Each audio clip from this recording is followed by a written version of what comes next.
Okay, good to go. Good morning, everyone. Welcome to Tuesday. It's cold. You know, we didn't expect it to be quite this cold. I think this is a record-breaking cold for our area. Now it's on. There we go. Record-breaking cold. However, it's supposed to get a little warmer this afternoon, and all I want to say to you guys is if you're not comfortable or dressed warm enough, don't feel obligated to carve today. Which is, I know that's asking a lot, but like I said, it will get warmer, and it's probably as bad as it's going to get. It's only going to get warmer from here on out the rest of the week. So I want to make a couple of announcements. Parking down by Country Squirrel, there's a road that goes across the bridge there where there's a factory back there. If you can the trucks can't get through to make their deliveries. So if you can I don't know what you're going to do, but talk to Gene or Rolly and see what can be done. I just know that that's happening. And also, someone left their coat at the church the other night, and I'm trying to get a hold of the church to get your coat if you're here. And Zoe gave me another message, but I can't remember it. But anyway, I want to say welcome, and today we're going to have Mr. Jeff Mohr, who I met Jeff at Butler a couple years ago, and he's a fabulous carver, and he's been pretty active on Facebook, and I think you have a really big following, and people love your work, and so we asked you to do a seminar, and so here we go. And after Jeff will be Jason Stoner, and I mean we all know Jason, and it's going to be a great day at the seminars. And so we have soup and hot stuff, warm stuff to drink, so feel free to help yourselves.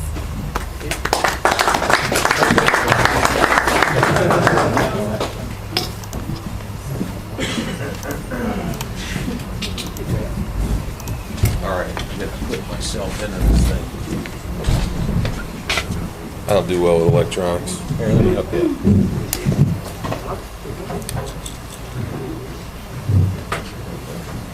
Just put it right there. Whoa, good to go. If you don't like electronics, don't buy a new saw. That's the way they're all coming now. Okay, everybody Got can hear me? 240. Still buy a carburetors reasonable, put on that, put them on. Everyone can hear me? Yes. What? Can everyone hear me okay? Clean up on aisle 7. Here. All right. I don't know if everybody knows who I am. Probably you're better off if not everybody does. That way you can share stories afterwards. But I am Jeff Mohr. I've been carving for 25 years, full time, and I'd like to. I'm from Wisconsin. I don't know if you know where that's at. It's a long ways away. A little bitty place called Oxford, and I live out in the middle of the cornfield. And my shop is literally a barn, and you know it's like it was built in the 1850s, and my house is about like I don't know, the barn is enormous, and the house is pretty small, and I actually do most of my finishing work in the summertime outside. I got corn and soybeans all around me, so I don't really get too many guests coming by, or so I'm really removed from the carving world, and have been since I started carving way back when, and so I didn't have a lot of carving friends, and with the advent of Facebook, I was able to I just wanted to see if I could hook up with a few buddies that I haven't seen in a few years, you know, and see if we can't get together and have a few beers or a few laughs or whatever. And then I came across, I think it was the middle of just like a day like today where I didn't want to go outside, and I started, you know, looking up carving and chainsaw carvers and things like that on Facebook, and found this, oh my gosh, I ran into, I think it was Kenny Tynan's, and so I'm looking at who's friends with Kenny. I want to see what they're doing, see what kind of carvings they got. And I'm going through there, I'm just blown away at all the stuff that's out there, and all the guys. I knew there was a lot of carvers, but let's face it, I didn't know there was hundreds of thousands from all over the world, you know, I mean, it was insane. So I started going around and friending everybody to see if they'd friend me back. And I'm like, someone friend me, someone friend me. I had like 70 friends in one day. I was like, yes. So it was like collecting postage stamps, you know. It was like, oh, I got a Kentine, I got a Packy, this, I got that. I'm like, what do you got? You know, and it was ridiculous. But some of them were really kind, and after I made a few phone calls, I was bold enough. I called Bob King out of the blue, not knowing who he was, just like worshiping his work. And then, you know, he's such a great ambassador. And called him up, and he knew who I was. I'm like, you gotta be kidding me. You've been through Oxford? He's like, no. He goes, I seen your stuff on Facebook. He never commented, of course. He just kind of knew who I was. And so I talked to him for a little bit, and it just gave me a great boost. Just that little bit of conversation with Bob, and of course calling Tynan and the rest of the Rat Pack, you know, talking to them a little bit, and then that kind of, I can't tell you what it did for me, because being in the sticks, literally, working at garden centers and gas stations, and all of a sudden being put on something as what I thought was stupid, like Facebook. I was just blown away at the pouring in of all these different carvers. You know, they're just giving you the love, or, you know, and I was blown away. So now I'm addicted to it. And I'm like, I gotta have my face. All right, I'm gonna take this picture. No, not that one, the light's wrong. Okay. And I make sure that all my pictures are as good as can be, and then I put it on there. And it's not for egotistical things. It's because when I look at artwork and I look at someone's carvings, I look at Jason's, I look at, you know, Bob King's, I look at everybody's, and I'll see things that I love to see, and then that's the kind of thing I want to create. And I want to try to capture that and put it out there so that other people can feed, you know, just keep the food cycle going, you know. And so it has really, has a lot to do with boredom, because I live out there in nowhere, you know, so I'm like, I'll come in for lunch and I got a cool phone, so I just, hey, who's on Facebook? Check this out. Yeah. I'll say, well, I shouldn't comment on that, I'll just keep going. And I'll look, but I always get questions on Facebook, and this is where this is leading. A lot of questions on Facebook. Some are about the Savage Power God, some are about this or that or the other thing. But mostly, you know, occasionally it's on coloration and things like that.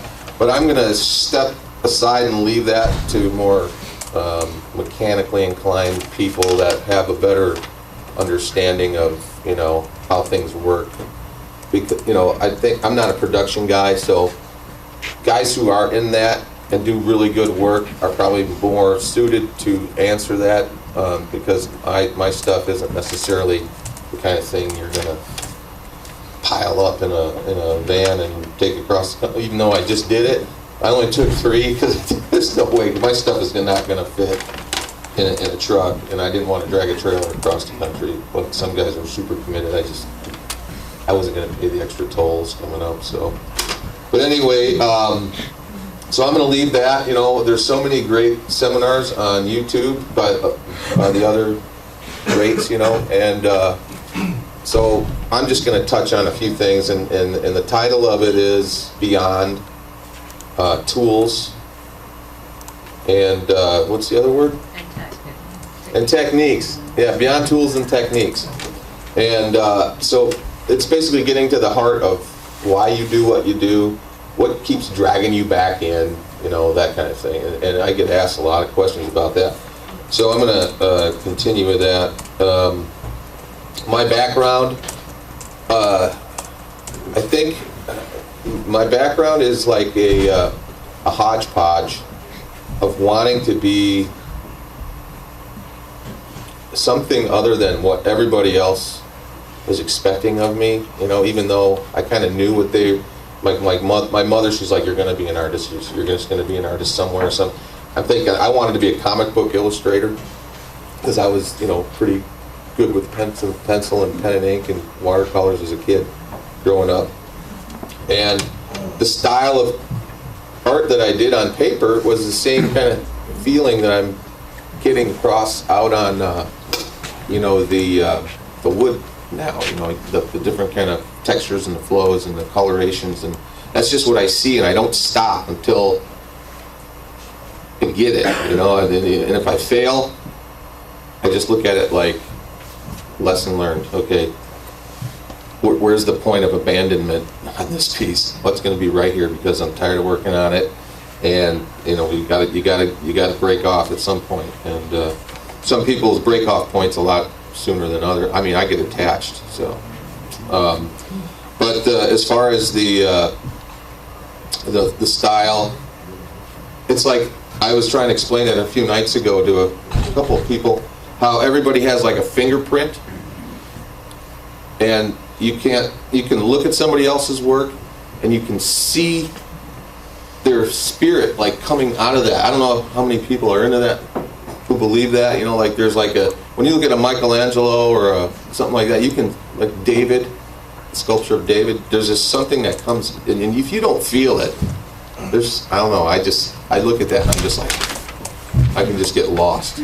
So I see it in a lot of people's work, and when they really hit it, it's a beautiful thing. And so I try to do that where I can see it, because I'll like step outside myself and just look at it as the customer, or look at it as somebody just walking past, you know, like how are they going to view this piece?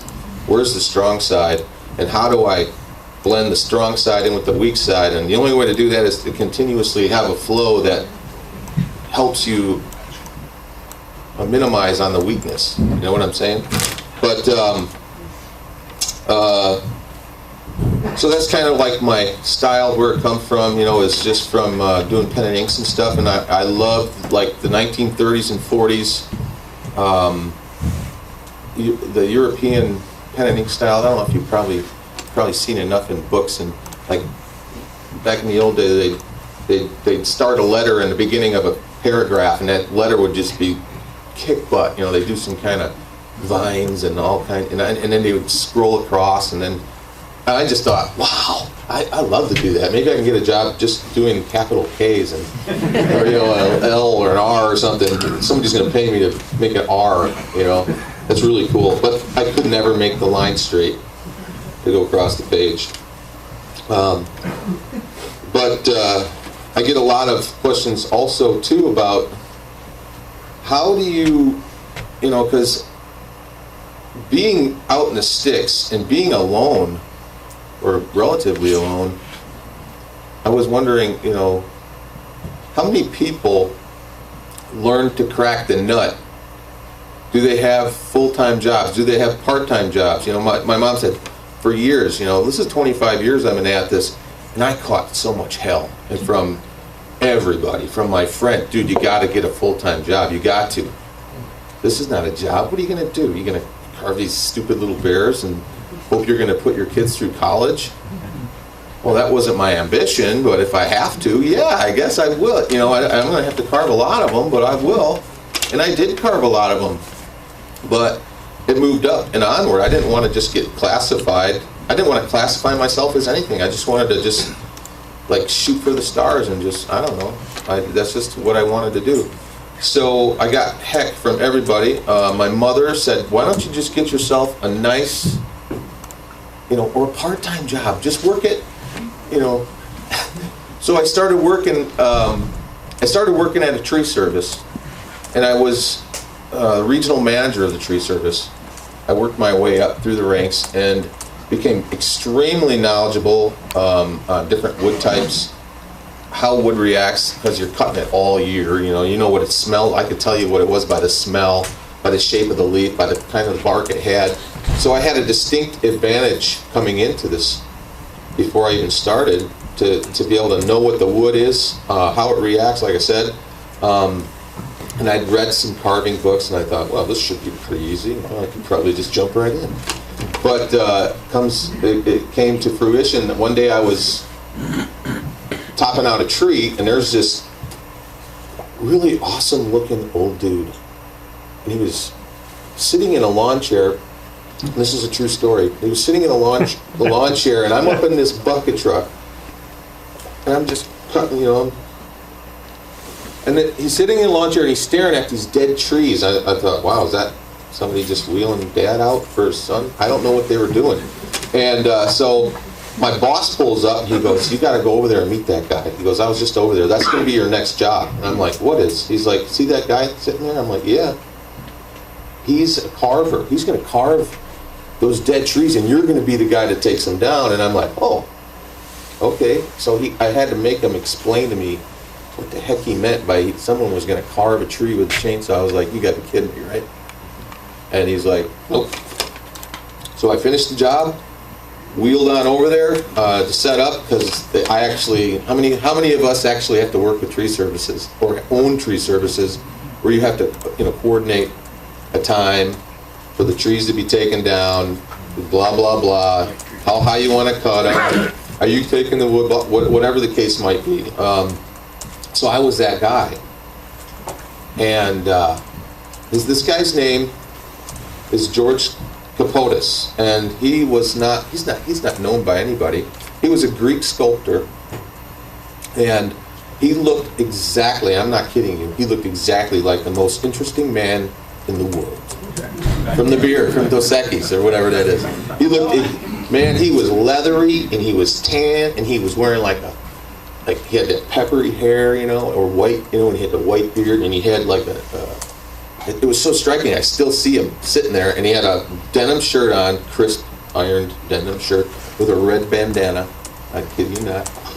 I don't even know what year it was, but he was wearing a bandana. And he, Beach? yeah, right. No, he had a thick accent. Yeah, he was a little taller than Danny, but he wore snakeskin boots, beautiful boots, and he wore them on the outside of his denim pants. This guy was an artist, and he didn't care who knew it, and I was like, dang. I'm standing there in my ripped up sweatpants on, and, muscles glistening in the sun, I was younger, I could get away with that. But, so I made arrangements with the guy, I took the tree down, and fate would have it, that was my last tree job. And it wasn't because of him, it was because I got carried away, I was bored, I was burnt out, and I dropped about a 400-pound chunk. Back then I was real strong, back then, and I could cut a piece of wood and bust it off and fling it over and dump it off into the yard. Well, this one was too heavy, I bit off more than I could chew, and I dropped it right through this guy. He had like a $2.3 million home, and I dropped it right through his roof. And I thought,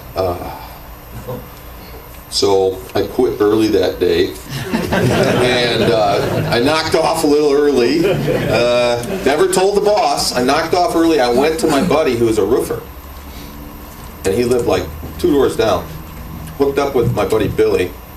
He went over there and looked at it, and he's like, I can fix this. I'm like, okay, cool. How much? He goes, well, we got to get the shingles to match, blah, blah, blah. So, end of story. He fixed the roof. My boss went ape crazy. I've been working there for 10 years. I've never had an accident, nothing like that. And I just didn't need it. I was done. And it was the same day that I met that sculptor. So he invited me out to his shop. And what he wanted from me was what most of us would want, and that's a saw monkey. Somebody that's just going to fill your saws, hand your saws, sharpen, who has decent knowledge of the saw, just wants to watch you work and will pick up a few things. It's so nice, because my wife is an amazing woman, but she's not really mechanically inclined, but she's great. She's got my mess picked up around me as I go. Sort of like doing butler, where you got people reaching in between your legs with the rake trying to get all the stuff out, because they're bored, You can only make so much sawdust to keep all these people busy. She's like that. She's on it, and she gasses my saws. Well, everybody wants that. This guy wanted it. But I was driven, man. I wanted to learn. I didn't want to sharpen this guy's chainsaws, because he sucked at sharpening chainsaws. He was a carver. So I sharpened his chainsaws, filled up his saws, and eventually he let me carve. And the first time I carved, I sold the piece, and I was basically homeless at this point, because I There was, I was living with a friend, and when I lost my job, that kind of ended that. I just felt like I couldn't do it. So I carved this really cool bear. First attempt. It was a pretty crappy bear, but it was good enough for me to sell, and I went and rented a house with the money I just made off my first bear. And then I'm like, okay, now what? What do I do? And I don't even have a saw. I borrowed that guy's saws to do it. So, and that's how that's how I got started, basically. And so my point here today is everybody, all of you have your own story, and everybody has like their beginning. But how many people actually think about where they're going to end up? Whether it be in a year or whether it be in 5 years. What's your end game? What's your game plan? How are you gonna? What steps are you willing to take, and what are you willing to endure other than the cold? How many people actually have quit carving to come back when they said, I can't work for anybody else, that's BS, just raise your hands. How many people have actually quit carving altogether only to come back? That's promising. I know I did. Every other year. Now when nothing, I've been working and I quit. I still do it. I quit actually because I was under, I'm from Illinois initially, and they're really hard-driven, crazy people. They just, how many people have ever driven through Chicago? That'll just answer your, it's insane. And so that's how I was raised. That if you're lucky enough to get somebody to call you to do a job, then you are obligated to just be there instantly and cater to every single need, because there's about 500 guys that are going to knock the door down. There's how many electricians and roofers and plumbers in this world? How many carvers are there? There's not many. So if I could provide a service similar to what they're providing, then I'm going to have a much better shot at succeeding where others have failed, or so how you look at your career as a carver. Are you going to be a showman? Are you going to be a production guy? Are you going to be like a flaky artist type guy? Are you going to be a combination of them? Where are you headed? And do you want to be a gallery guy? The guy that puts the stuff in the gallery and gets $1 million for it? How do you see yourself? And what's the end game? Do you have a retirement plan? Do you have? I don't. But all I know is if I stay true to what I'm doing, all that stuff seems to take care of itself. And so getting back to the quitting and coming back, I met my wife, and her sisters thought I was a gypsy. Because I was drifted into town, my truck broke down, literally. I met her, and they were like, oh, shoot, we got this drifter guy, says he's a carver. I've never even seen a saw in the back of his truck. And he's now dating my sister, and everybody in that small town was very protective of my wife, and because she's such a sweetie. And so they called me the gypsy. And I got my truck fixed. And then before I could even pay for the truck to get fixed, I had to split out of there and go down to Illinois and knock out probably the biggest job of my career. And this was, 16 years ago. And it was the biggest job, most high-paying job I had up to that time. It was like a $10,000 job, and it was this massive maple. And they thought that was going to be the end of me. They thought, well, good, he's got a good job, he's going to leave, he's going to go back to Illinois, good riddance. They didn't expect me to come back and settle my bill, and then I married my wife. But with that money, I was able to do quite a bit of stuff. I bought a new truck, well, not a new truck, but a better truck, and paid for our wedding and did some other things. But I just think at that point, I still did not have a clue where I wanted to be in 10 years or 5 years. I just knew that I just needed to be who I was. And I don't know if any of you guys ever struggle with that, like, anybody? Like, where do you get your validation? Are you one of those supreme human beings that gets up in the morning, you know, and the little birds are chirping at the window and you're singing through the bathroom? You know, I'm not that guy. I need some validation. And, you know, and when I see my fellow carvers and what they're willing to do to make a buck, a lot of times is well beyond what I'm going to do. They're going to travel the country. They're going to get on jets and go compete. They're going to do, and I envy that.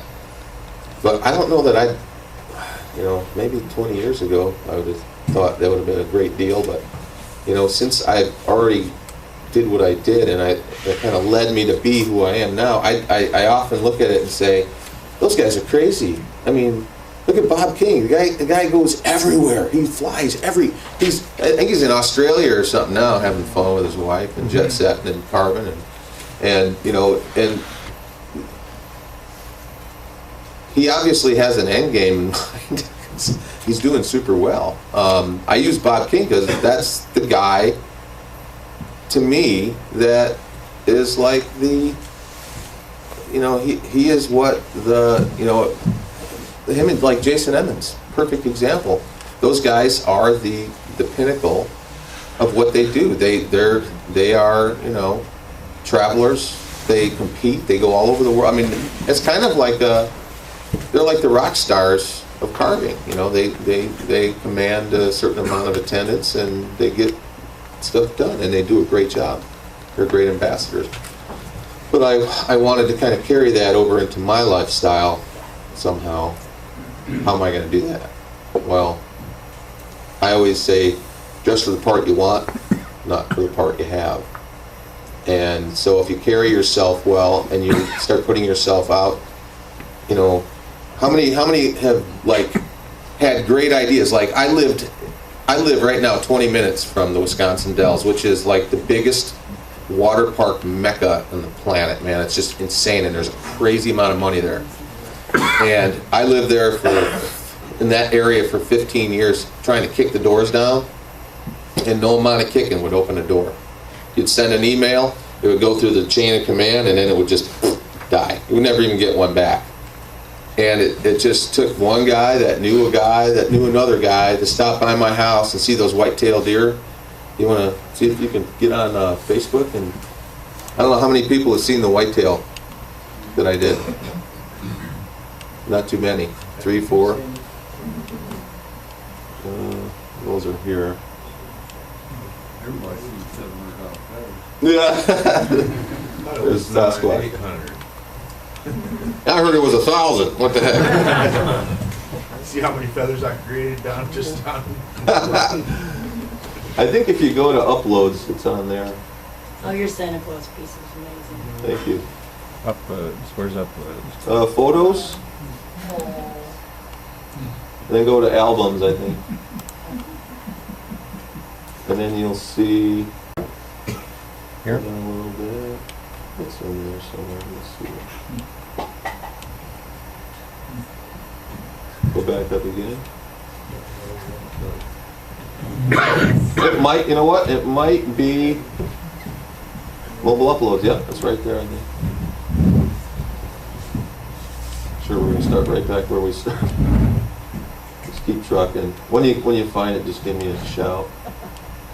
But that job right there was awesome because I'm an archery guy, and I was asked to do some stuff with Outtech, which is I don't know, it's like they provide Cabela's and gander mount and all this stuff. You know, like if you're a hunter and you're wearing boots and coats and like using archery sights and arrows, they provide all that stuff, their marketing service.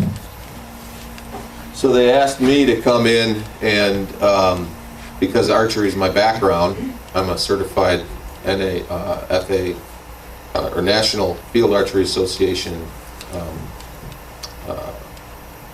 instructor, advanced level instructor. So they send me in there because of my background to help out during the archery stuff. And a guy named Dan Perez was there at Whitetail Properties, And we struck a deal on a carving while I was doing that archery thing. I'm like, oh, that's cool. So he had me do these two whitetails fighting, which should be coming up here any time now. You got a pile of pictures in here, Jeff. Oh man, Should have had this up earlier. yeah, there's a lot of carvings. There's literally thousands. Yeah, I got probably 3,500 photos just on my phone from this past year. But there they are. Don't slow down. Go down. Right there. Yeah. Click on that.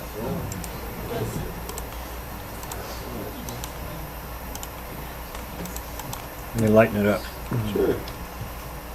So anyway, I was able to do these, and this dude was driving by my house, and he happened to catch the top of the antlers. As you know, because I'm up in the barn. There's a big ramp, and then I'm up in the barn, and he was down on the road cruising by at like 20 miles an hour because he's always rubbernecking when he goes by to see what I got. And he saw those antlers, and he's like, oh man, he goes, I wonder if that guy's a taxidermist or something. He didn't know what was going on. So he goes up there, and he was just like shell-shocked. He's like, oh my gosh, it's so cool. And he's, mind if I take some pictures? And I'm like, go ahead, bud. So he's taking a bunch of pictures. He goes, you know, one of my good friends, Andy Waterman, he owns the the Great Wolf lodges and stuff. And he goes, I'm going to have Andy come over. Is that cool?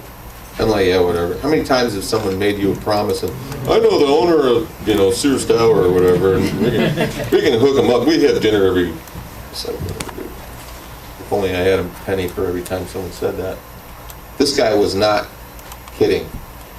The next day, he shows up with 3 of his partners, and they're looking in my crappy old barn at my piece here, and so I was like, they were like, well, who's this for, you know? And I had my big grizzlies out there. I don't know if you guys see my grizzlies or not, but I had the grizzlies out there, and he goes, how much for the grizzlies? How much for this? How much for that? And he's just kind of weighing me out, you know, to figure out if I'm going to be able to budge on price. And I'm like, they are sitting in a farm in the middle of nowhere, and I'm active, I'm busy, I'm creating things. So no, you know, technically I don't need to unload them for like next to nothing, just to move them. They're fine right here. And so he told a buddy who owns the Wilderness Lodge about this job that was going to Dan Perez. So like right at that moment, right when I sold this, it changed everything, because Dan Perez is a well-known celebrity on, you know, Whitetail Properties. It's a hunting show, but so that opened the key. And not only that, it captured, because I was doing high-end stuff. It's undeniable when you drive by somebody who's done that. I'm sure you've all done it, where you like, you go to a restaurant or you go to and you see something and it's so freaking cool, you have to look at it. It's undeniable. And I think once you produce something undeniable, it's like a chain reaction. It's like you split the atom, and now the chain reaction. Now you just ride the wave. So I started that with Dan. I aimed high. I've never. That's all lamination. There's not a single log in there. That started off a pile of 3-inch slabs, kiln dried slabs.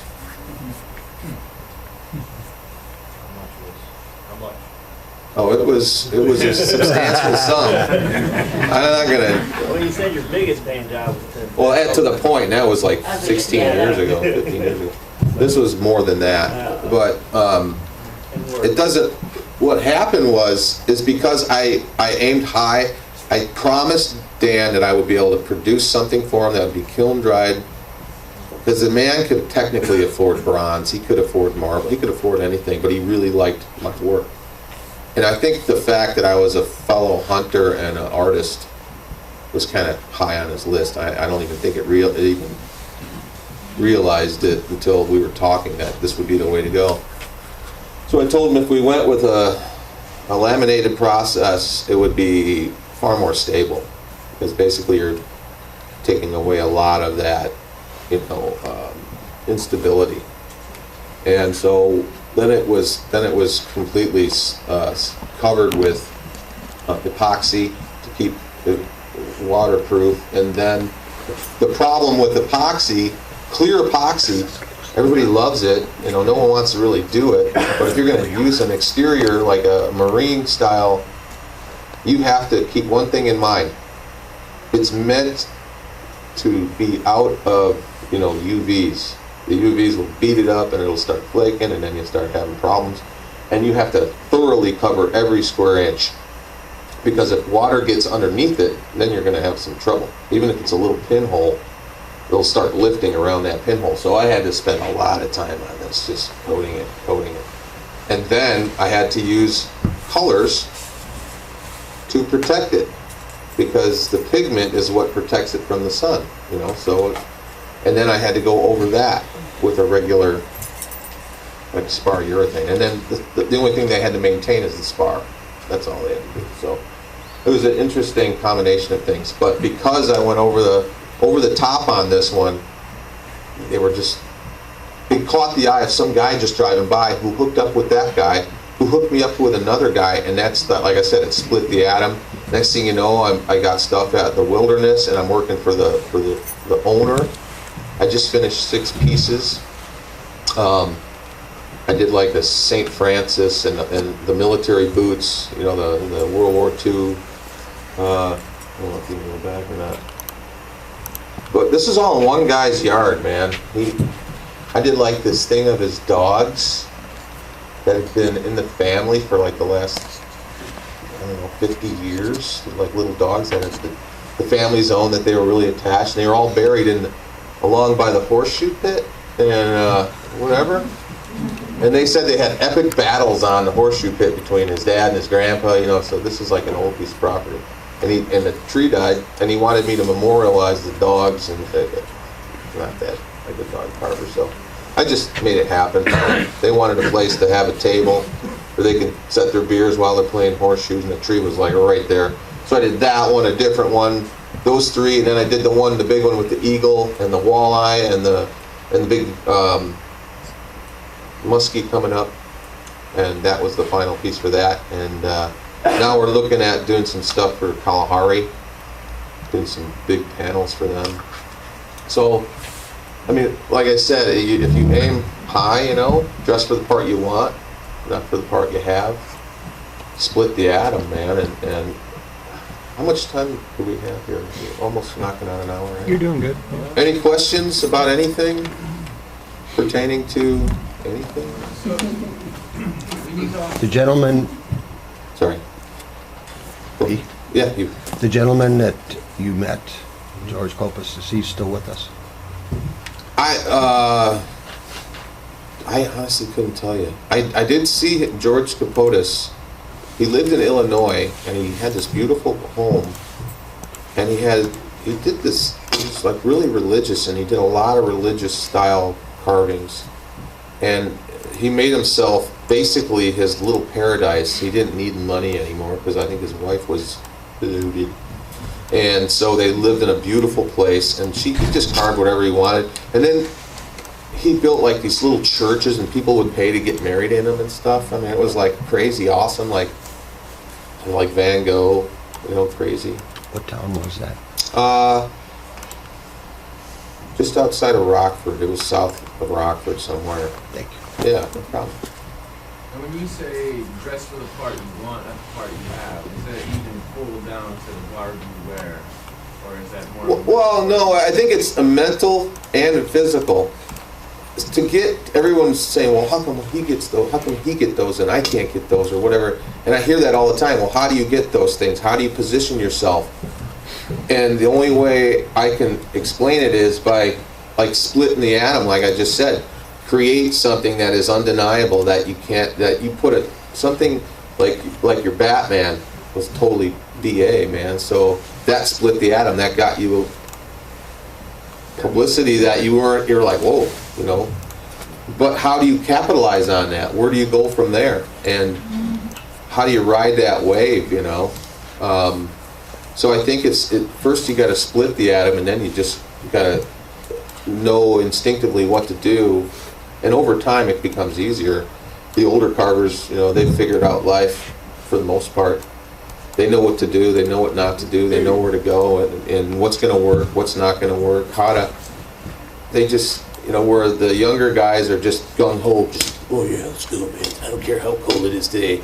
You know, to me, I'm like, oh man, I ain't doing that. You know, I'm not. I'll walk around and look like I'm dirty or something, throw some sawdust on myself and look like I'm carving, and walk around with coffee all day and go warm up with my buddies.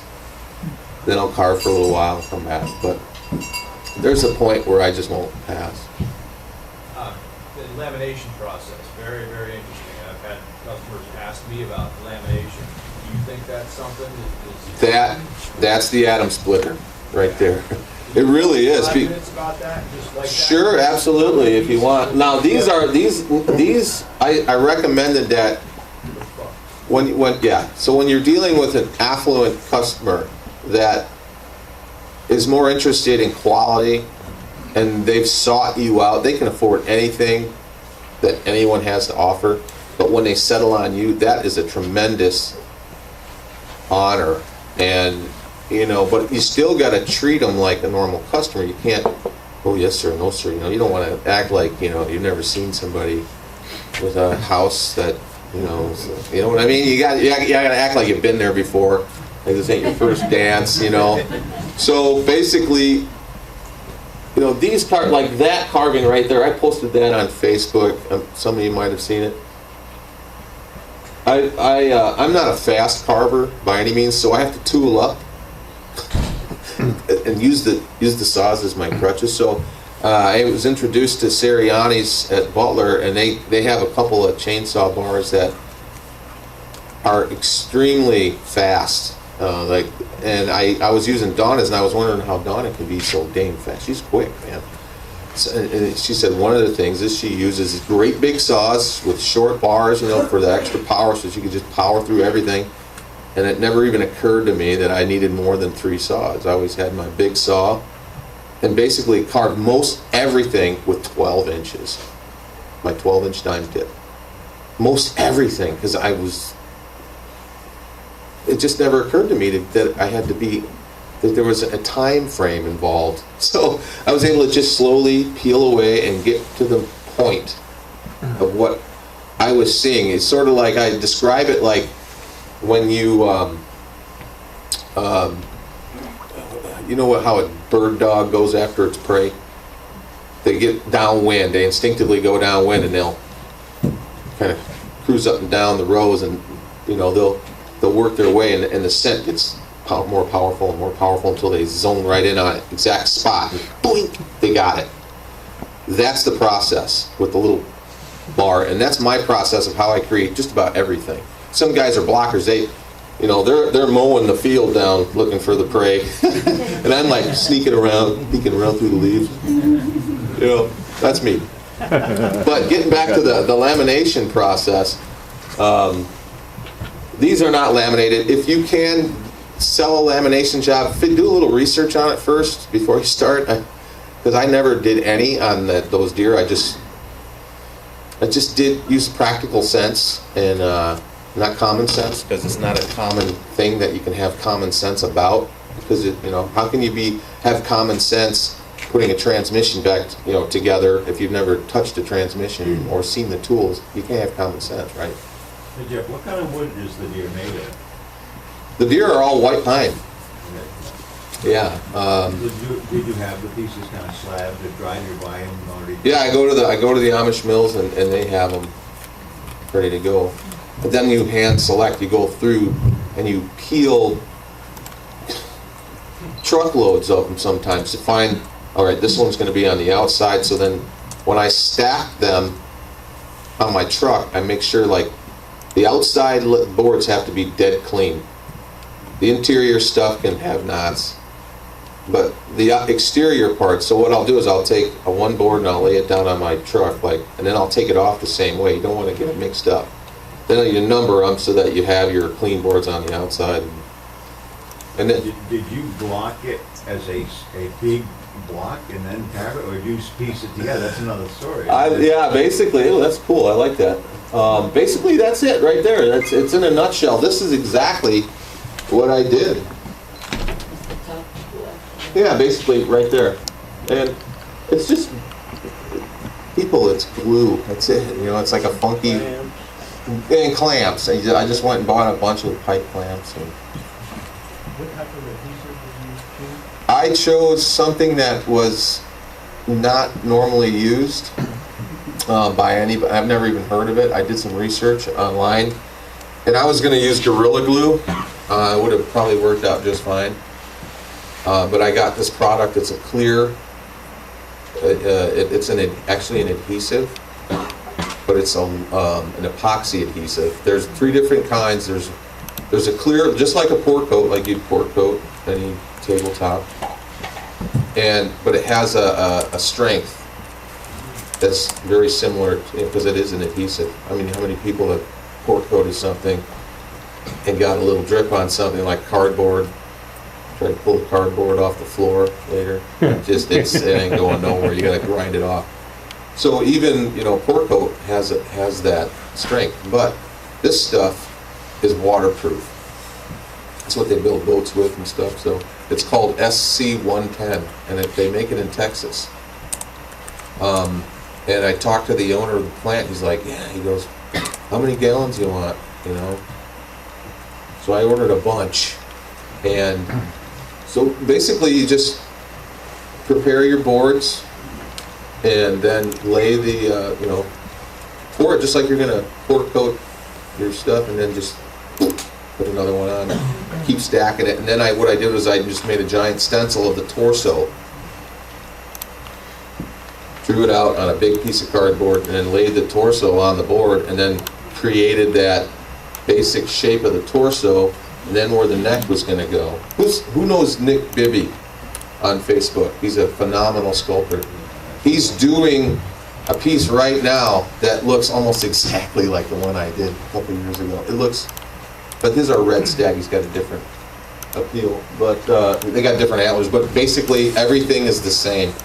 You got the one dominant guy going at it, and the other guy's kind of off. And but his is perfect example of what I was talking about. But as far as the lamination process, it's common knowledge that when you take something and you glue it together and you compress it, it's going to be good to go. And with that SC110, it's not only, like I said, it's not only like a clear coat, but it's also an epoxy. They make 3 different kinds. They make a real thick one, but I wanted to go with the clear. The thicker it gets, the more creamy it gets, kind of creamy looking. But I wanted the clearer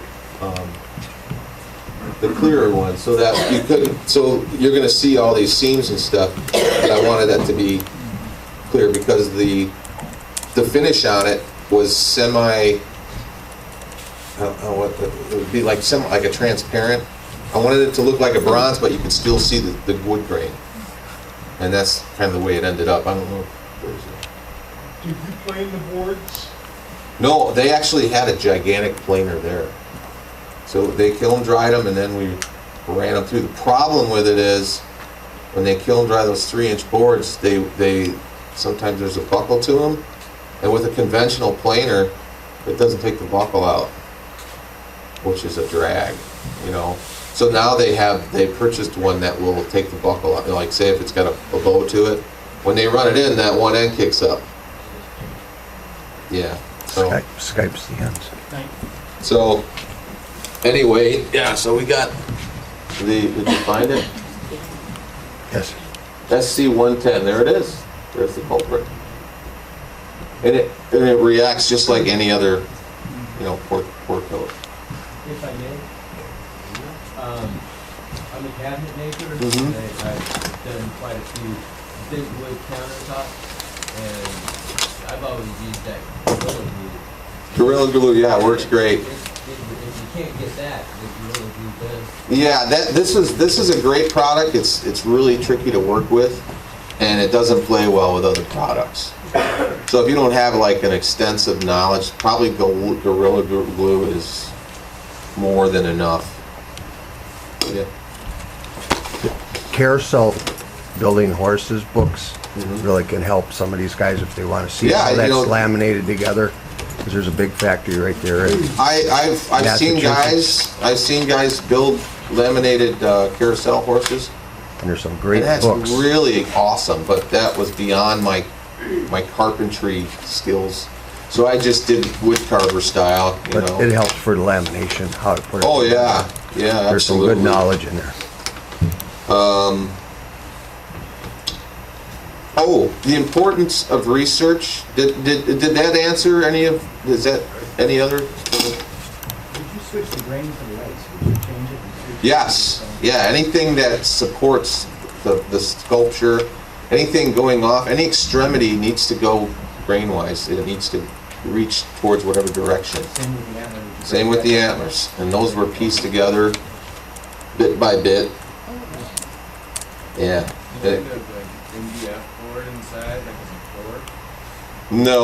No, what we used was, between the epoxy and I left metal screws.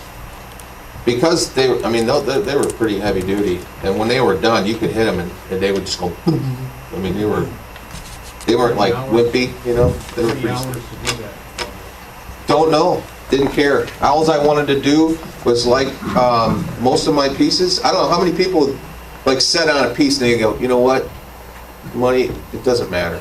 I want to just kill this thing. I want it to be like, kick butt. Everything. Yeah, see, but that's how I feel about every single piece, because I have the opportunity to do it, so I'm happy with all my stuff. There's little points on it I might not like, but in genuine, I really like all my stuff, because everything I do, I get to sit on. And not for, weeks on end or anything, but I'm, like those boots, and that took me, I started it after lunch, and I knocked it out by dinner time. It was done. I just had to sand it down and tweak it a little bit. And the St. Francis, that took me maybe 2 days. So, but that was with the help of some of those bars and chains I was telling you about. It made me exponentially faster and built my confidence up, because believe it or not, because I'm so used to carving with those small bars, I have to move a lot faster to get a relative amount done in the same kind of time frame. So you're actually making a lot more cuts. Think about it. You're not taking one big saw doing this. You're finding your way through it. So you're making a whole bunch of little cuts instead of a couple big ones. And to each his own. I've learned to appreciate the blocking style, and I'm starting to try to move to that when I can. If I know for dang sure I'm not going to want to put a little bird up here or something, I'll just, well, maybe not as aggressive like that. But A hand carver mentality. yeah, so the importance of research, that's part of the whole process to me. That's part of the fun. Like, some photographs are great photographs, but they won't make great art pieces, like great pen and ink. You know what I mean? Some photographs might be awesome, but for that person's particular artistic style, that might not translate well. So you have to find subject matter that you're going to really, that's going to mend itself well with what you're going to do. And just basic stuff like that, I think, is a blessing if you can figure it out and know, hey, that would be a great carving, but man, can you actually execute it? I don't care how good you are, sometimes it's, if you can execute things, take away from some stuff, move, parts around. Maybe there's a bear up here, and you want to move it down here. Maybe you're not even carving fish. Maybe you're doing an abstract or something. But the last point I want to check on is being supportive to others. I know a lot of pro carvers, and they're really cool people, and they'll help you out. And some carvers are just really intimidated by them. I know I was. I had no reason to believe it. I just thought that they were just like everybody else. Like, when I showed up at Butler, that was the first time I'd ever been around a lot of pro carvers. The other time was the year before it at Carvapalooza, where I drove all the way to Canada to meet Bob King, because that was the guy. I was like, I gotta meet Bob, man. He's gonna be there, sure. A guy named Sonny Boy Orsolino from the Philippines, I think, or somewhere over there. He was going to be there, and I'd struck up a relationship with him, and he's phenomenal. I don't know if you look him up. If you guys aren't on Facebook, you should probably just check him out. He's amazing, and he was going to be there. So I wanted to meet all these dudes, and get some feedback. And when I met them, it was like a brotherhood that I can't even explain. And then when I went to Butler, it was that times 100. That's where I met Sam Adosky and Packy and, you know, everybody, Jason and Jason Emmons, and saw Bob again, and, you know, a bunch, and Ken Tynan. I always wanted to meet Kenny because we have kind of similar, you know, likes and stuff. So, but they supported me, and they wanted me to be a part of that, and I'm still indebted to them, because of that, it built up my confidence level. It doesn't matter if you think you're good or if no one else, you know, if you don't think you're good, as long as, you know, when you get that love from other carvers, and even if you think you're undeserving, just hearing it builds up both parties. It builds up you, and it builds up the person that you're talking to. And, you know, being an archery instructor, one of the biggest things that they teach you is when you're teaching someone who has horrible form or a horrible mental game, is when you take away something thinking you're going to make them better, you got to replace it with something else. You can't take bricks from the foundation without replacing it with another one, you know. You can't just go through your house and knock out supporting structure. It's just, I'll get to it when I'm done, you know. It just doesn't work that way. You got to replace that with something good, you know. And so when I talk to carvers, I've had guys that, what do you think? You know, and I'm like, that's an excellent use of color. Or, you know, how long you been using your saws? You know, and what kind of saws are you? I'll try to do something to help them. You know, not like some of the guys that I met, and they'll be like, I'm like, well, what do you think? And they go, you got any diesel fuel? And a match will fix that problem. You know, I'm like, holy, really? That's not helping anybody. So ripping on somebody else's work is really, you're ripping on yourself, you know. So I just try to stay positive and try to, you know, add. So when you're out and somebody asks your opinion, just think first, because you can. Some people are so fragile, you know. Carvers, they act tough and rough, and they are, but really they're artists. They're freaking artists. I don't care if you're making little square head bears or if you're creating beautiful structures. They're all artists. They're all sensitive to a point, and they need to be fed, you know. And if you can feed them, you're going to feed yourself as well. That's the biggest thing that I've learned over, you know, the last however many years, is that positive reinforcement. I mean, I used to shoot competitively, and I'd go into I was telling some people here earlier, I'd go into a shoot, you know, and I'm stoked. You know, I got my bow, I've been practicing. I practice until I can't miss. I don't practice until I hit. I practice until I cannot miss.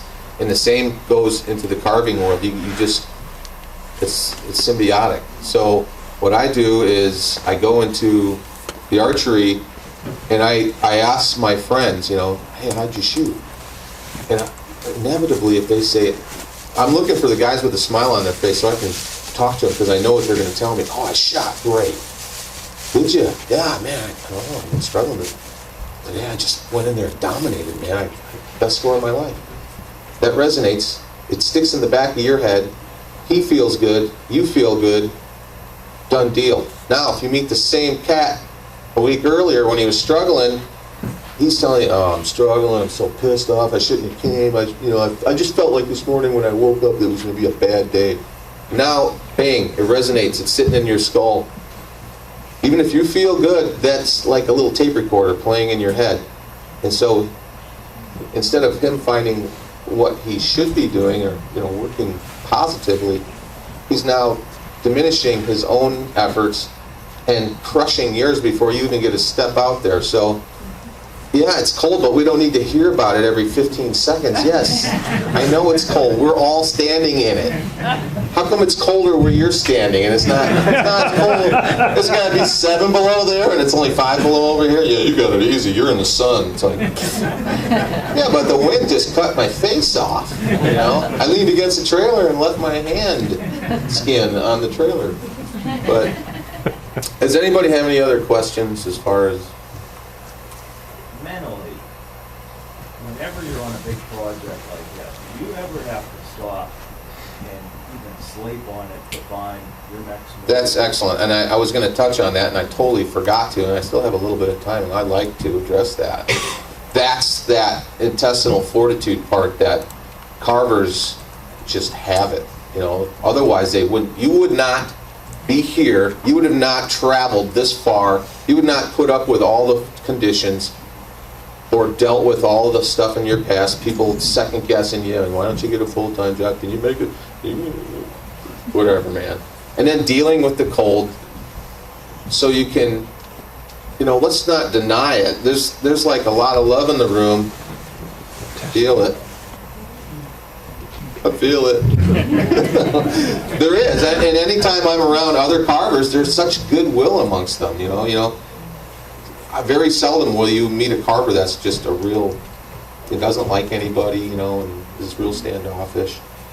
And even if you do, and even if you sense that guy, because you can read his body posture, if you sat down and talked to him, there's probably a reason or whatever. You know, I'm not saying I'm some kind of Dr. Phil, but a lot of times they'll see your work, they know who you are, but they're standoffish. They don't want to approach you. They're going to wait for you to approach them, and I ain't got time for them. I'm sorry. I just keep moving. No, I'll talk to whoever wants to be talked to. You know, I'm not going to offer advice to people that don't want it, and I'm not the end-all, be-all to advice givers. There's a million of them. But since they asked me to do this, it's when you're sitting there, no one else is talking, I feel obligated. But as far as that question, I would say that that's the part that separates the men from the boys, is when you start doing stuff. Anybody know who Jason Emmons is? Jason Emmons, just this little punk guy. So he lives in like Minnesota or something. I don't know. He's Indiana. Yeah, Indiana. Yeah, We got Jason to come and be our auctioneer about. Yeah, so you know, well, if you've been watching him at all on Facebook, I'm going to say it again, Facebook, FB, he's got this big epic piece. You know, and some guys will start a piece and then they get obligations and they have to take off and then they have to come back. And sometimes it's real hard to get motivated again. Other times, you know, because of the nature of the business, you have to see it through in a timely order.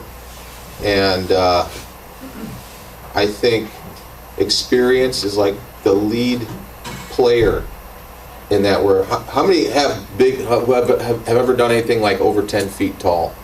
Just raise your hands. Everybody that's done something over 10 feet. So that very few. So most, how many do consider themselves production guys? Okay, there's a lot of hands that aren't getting raised. How many in here are chainsaw carvers? So there's just some folks that, you're not a chainsaw carver? What's a chainsaw? What's a chainsaw? Well, people are, because I want to know, because I just assume that everyone's like me. They all take on these big jobs and they get pissed off and they don't want to talk to their wives or their kids, or, you know, and they just want to just, and then you have to smile every time you see somebody. Oh, I'm a chainsaw carver. Yeah, you're a chainsaw carver? Yeah? What did I get myself into? Yeah, months between checks sometimes, you know, but you guys, you know, but we all have different ways of doing things, and some guys, like those big power hitters, guys that can take a big saw and just go to town, can knock a big saw down, a big job down real quick. Whereas a guy like me is taking my little 12-incher to a Sasquatch size log. It takes a while. It takes, you know, a week, you know, for me to execute something like that. You can't do something like that real fast with a big saw. You just can't do it. You won't get the same, what I'm looking for, that thing that I want to see. Not necessarily, somebody else could do it and they would do a great job with the different tools and it would look great, but it would look different than the one I wanted to see. The one I wanted to see is the one I did, within reason. So, as far as stepping away and sleeping on it, yeah.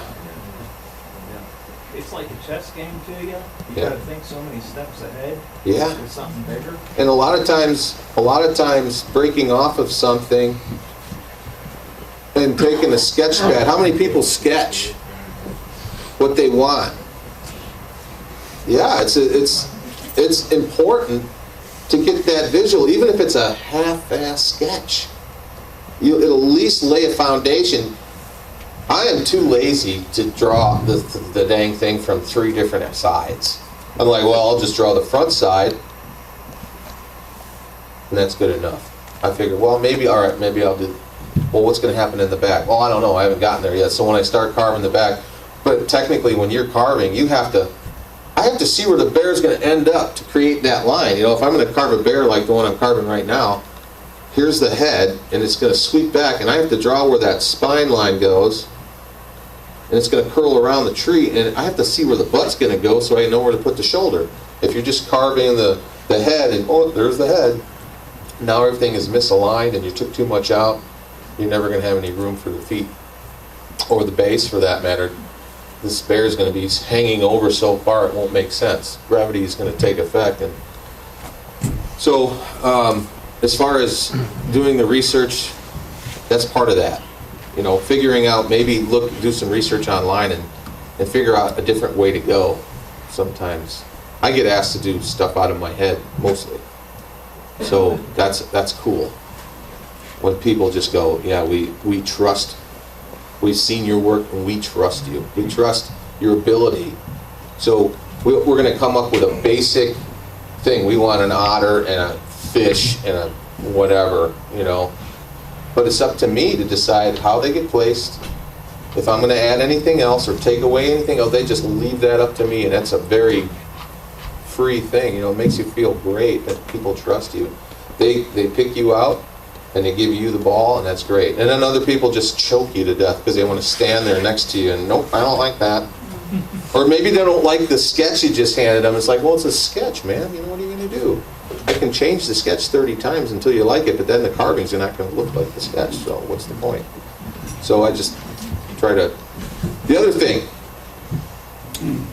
how many have like a photo album type thing? Like that you send to customers, or like a brochure or something that has some of your really cool pieces that you've done, a good representation of what you do. Maybe not exactly your best stuff, but really good representation.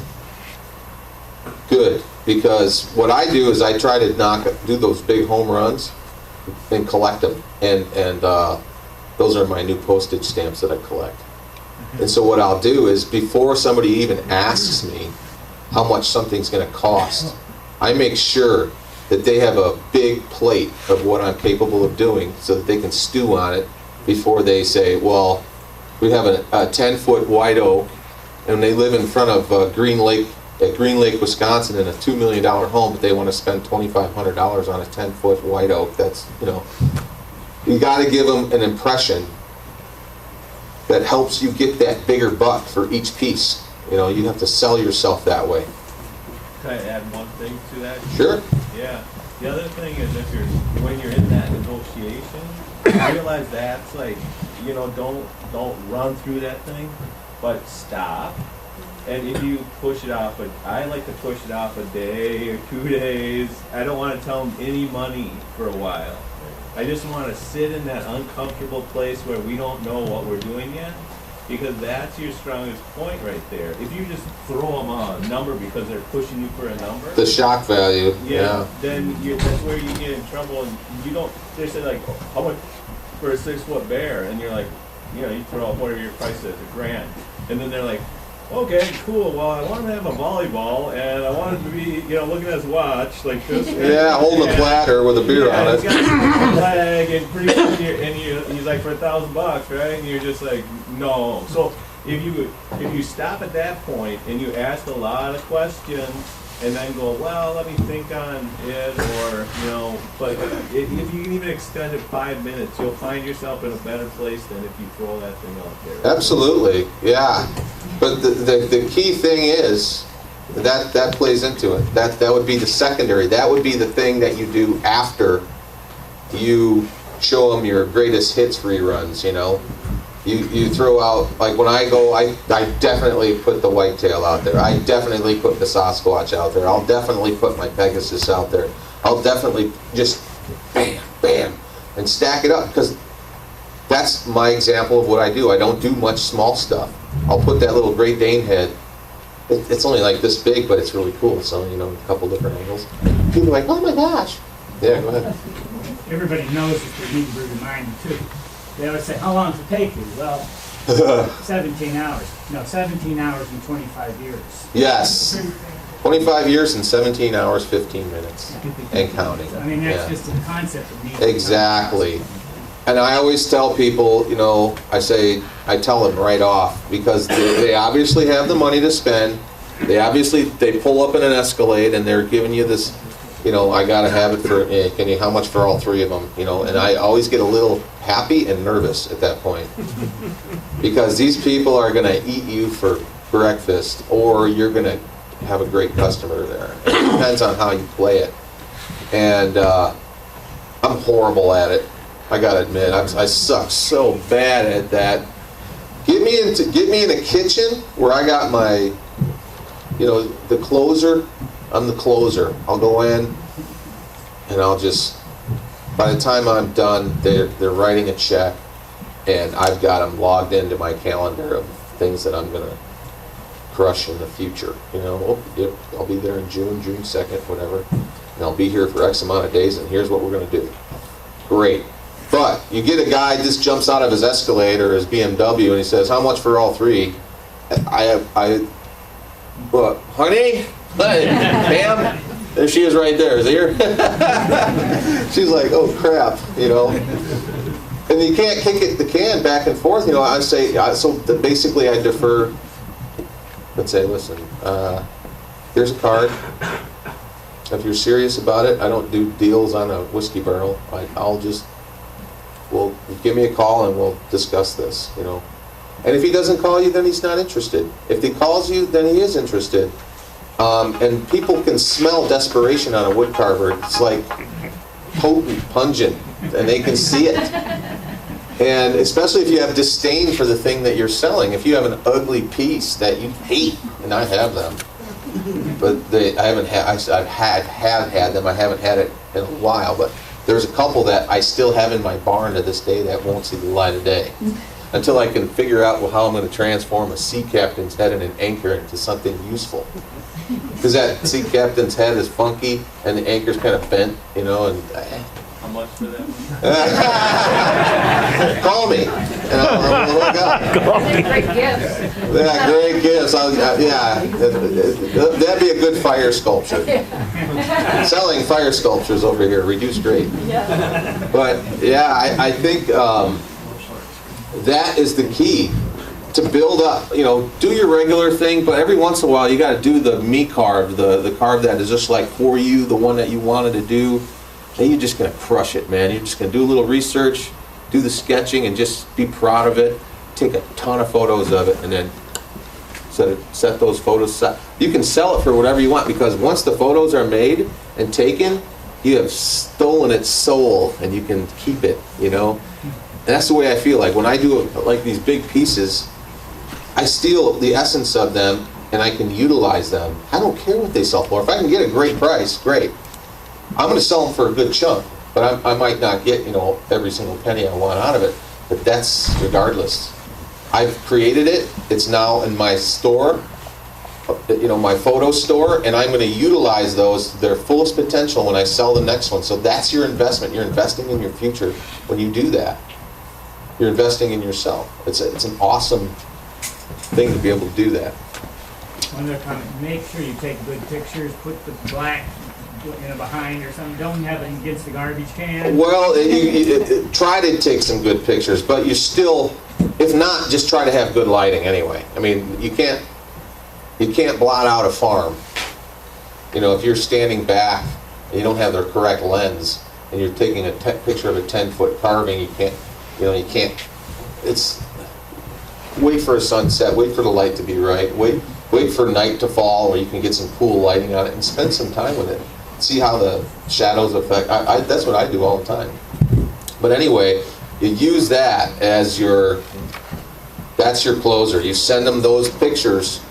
I send my pictures sometimes 150 different carvings that are just like bam in your face, you know, and that sells for me. That way, when they go to produce a number, it's going to be a much higher number than if they were to just not know who you are, or maybe they saw a few pictures on the website. All my pictures on the website, my website, are antiquated, so they're 5 years or older, and I've done most of my better stuff in the last 5 years. So, but other than that, I think it's, to back you up a little bit, I think it's important to remember, for a lot of us, it's a constant struggle. So you might not nail that home run, just that little achievement, that absolutely, and build on it. Absolutely. So maybe, like I've done some bear carvings for the money, and they don't turn out anywhere near. It's like, well, the guy comes over and I'm not kidding you. He drives me this horrible red oak log. There's like a hole in it, and there's like a split through it, and I have to add an arm to it, and it has to be oak. It was just a nightmare, but it was, I think it was like $3,500 or something. I don't know what it was, but I needed to get that thing done and get it out of there so I can go on to my next job. I had an on-site job, and he was going to come back and pick it up. And it was a hard sell. It didn't matter how many times I called him, because he wanted me to call me. Every time I call him, he goes, man, this guy calls a lot. Well, you asked me to, He's one of those.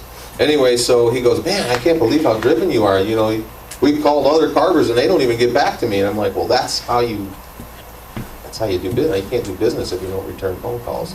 So I'm checking my emails. I'm doing all this every couple hours so I can, just in case something pops, I'm ready. But that job I did for the money, and it looked okay, but it didn't look great. And I don't like my stuff leaving where I don't think it looks great. And the next job I do, I'm just tinkering around in my barn, same size bear, and it just looks really cool. And I stopped carving for the money a long time ago, because if you're just carving for the money, it's like you're just depending on how artistic you want to be. Some people are really good at it. I'm not one of those guys that can just go out and produce and make them all look really great. Like Jesse Beeson does really cute bears, and you can fly through them. I can't do that, man. Mine start to look like, genetic mutations, and then like dripping faces, and I just get bored. I can't do that. I can't lock in and stay that focused.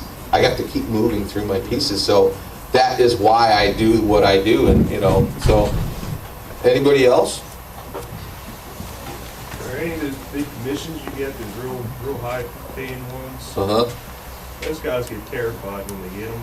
And maybe they don't have any idea how they're going to do them, but they know it always works out because your self-confidence kind of pushes you through. You still get those that get terrified or not?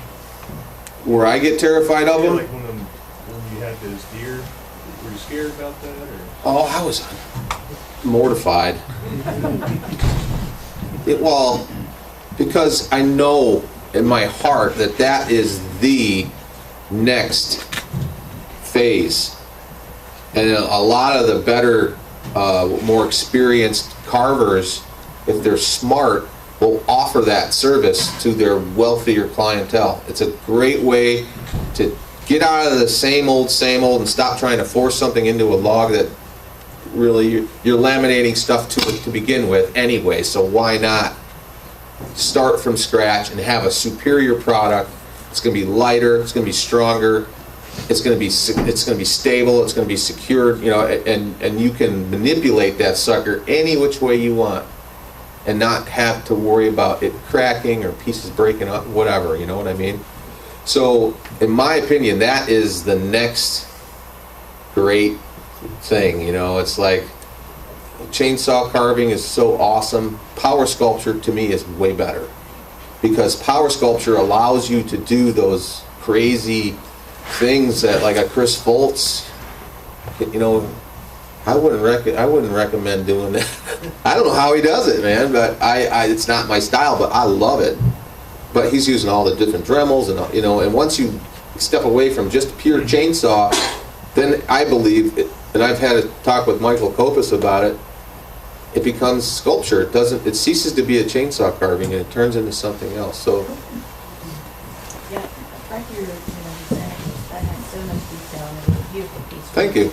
I watched the entire process of it. I was wondering, is most of your detail work with the dime tips or do you use the Well, Dremel? a lot of it is, like, I'll block it out, and the way I block, I don't know how many people have seen I'm not a very good blocker, but I'll take it to the point where then I know I'm going to start sanding. I start sanding before a lot of people start sanding, because I have saved my butt, my own butt, and I know, don't worry, Jeff, don't worry, there's always room.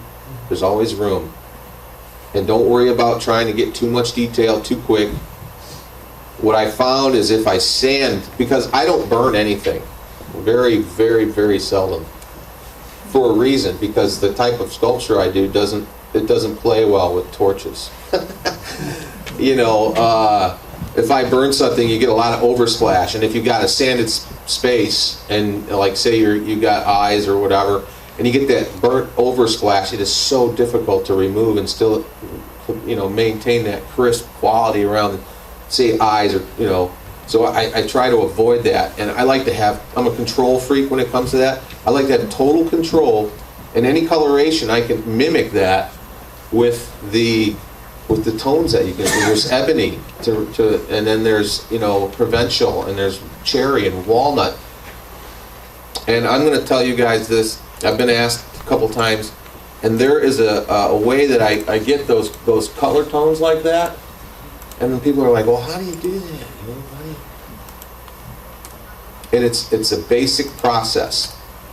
It's sort of like you have to know your canvas before you can paint. You have to know what your canvas, obviously canvas is made of canvas, but the canvas, in other words, the wood or whatever, you have to know the basic coloration of the wood before you start. So I seal the piece first. And while it's wet, I apply the stain. I see that. People will think that you let it dry, but as soon as you let it dry, especially if you're airbrushing those kind of colors, which I didn't, that's all done with just a regular brush. What I do is it's a patina, it's a way of patinaing that I like to use, and what you'll get is a lot of working time because the surface is wet. It's not going to suck in and it's not going to dry right away. It takes a little bit longer for it to dry, but it dries great, and the quality of the whatever it looks like is excellent. So like basically I'll use, I think it was provincial, and you can get so many different tones out of one color because the surface is wet. You've discovered the coloration of your backdrop, so you don't, you know, it's sort of like going up to a glass window and doing this, you know, you take a red pencil or a red marker and you do this beautiful artwork in red, and then the guy's like, oh yeah, that's beautiful, but now we got to put the paper up behind it. It's the stuff my wife picked out, and it might have like a paisley background to it, and it's like, oh crap, that looks like crap, you know, red on top of a paisley purple background. You know, it just doesn't match. So you have to figure out what your canvas is going to be like before you start. So the tone of the wood, the color of the wood, and then you can match that in the tones. So the snake, the tones I use in the snake are not necessarily found in nature, but they're not necessarily not found in nature either. I went with the tones that were in the tree, the colors of the knots. You know, there's like the caramels and the reds and the, you know, the different tones. And because that thing is wet, I take it, I brush the product on, and I'll wipe it away. And then I'll just let it fit. It's called patina, and that those darks will find the crevices in the snake. They're understated in some cases because I've wiped them clean in those areas. You know what I'm saying? And it's just a sloppy paint job. It's not even that great. It just captures the essence of what I wanted to do using wood tones. You don't necessarily have to paint it. What are you using for a sealer? Is that On this, well, most of my pieces go inside, I'll be honest with you. I don't have a lot of exterior stuff. Is it a water-based sealant? No, I just use Helmsman, like spar urethane. Oh, okay. Yeah, because I know what I'm going to do with it in the end, so it doesn't really matter. I'll do my oils, and then a lot of times, like on an eagle or something, it's really cool because then you can really play with, the transparency of it. To be able to see those beautiful colors and then have the transparency where you can see the grain and you can do the highlights. Yeah, it's really awesome. Okay, now, just pertaining to chainsaw carving, how much does this matter? Because, I do a lot of custom orders, but like when you ask who's done a 10-foot carving, I mean, for me, a 5-foot carving is about as big as I've gone, and the difference of what I could charge for a 4 or 5 foot bear compared to what a 6 or 7 foot. I mean, in my reasoning, I would charge like, oh, okay, well, I'm charging, $350 for this, 4 foot bear. For a 6 foot bear, I'm going to charge $550. But right. I mean, is that should it really jump a lot more, or can it jump a lot more just by going up in size? I'll be dead honest with you. It all depends on what your skill set is, your abilities, and what you can pull off in that space. Because I don't charge by the foot. I got a funny story though, and it's going to pertain to this. People ask me, how much do I charge per foot? How much do I charge per foot? Do you charge per job? Do you charge per foot? And I've gotten really good at it over the years. And I just say, okay, this job is going to cost $35, or this one's going to cost you $8,000, or this is going to cost you $6,000, whatever it is. And so what it boils down to is I figured it out, and it's hilarious. My wife just was like, I don't know why you even tell people this. I fill up a 2-gallon gas can before every job. So I do my jobs by the gallon. And so I'll do, and my best effort so far was I did a $10,000 piece this summer. And I was out of there, I think I was out of there in 5 days. Swear to God. And I used up, I forgot what it was just over, I made just over $2,000 a gallon. Almost $3,000 a gallon. Something like that. I forgot what it was. But that's how I measure it, because I can't, I just tell the person, this is what it's going to cost for this. And then I say, well, how much gas did I use? Okay, that was a $10,000. This is a $3,500 job. So I break it down. Well, it only took me a gallon and a half, or it might have taken a gallon or whatever. But so I just thought it was funny that. Yeah. But at your level, wherever you're at, and you feel comfortable with it, like I said, do some of those. Just try it and see what you can come up with. If you carve a 6-footer. You gotta charge something more, Sometimes you can get a 5-footer, just add a little bit more base. You got a 6-footer, and you charge, 6-foot prices. But that's my time, so I appreciate y'all coming out. It really means a lot.